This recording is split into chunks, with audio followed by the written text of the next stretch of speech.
Welcome to Tenor Tech, where I solve the problems you didn't even know you had. You start by enabling Bluetooth and Wi-Fi on both devices. This creates the local connection Windows needs. Sign into the same Microsoft account so settings and permissions sync. Install the Your Phone or Link to Windows app on your phone, then open it.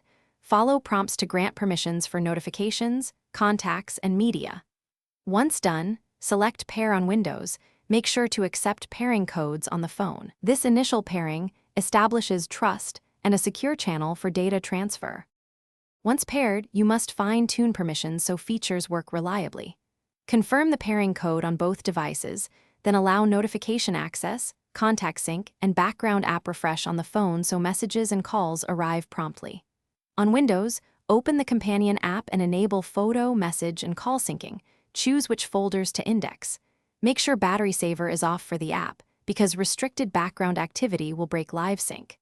After this, test by sending a message or opening a recent photo to verify flow. To finish, test core features. Place a call, send an SMS, drag a file from phone gallery to Windows, and mirror the screen briefly.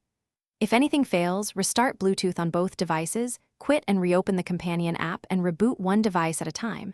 Simple restarts clear many connection glitches. If issues persist, toggle the app permissions, remove the device pairing and repair, or reinstall the phone app. This forces a fresh auth flow. One troubleshooting tip: always check that both devices are on the same Wi-Fi for best performance. Thanks for watching. Subscribe to keep your life in tune.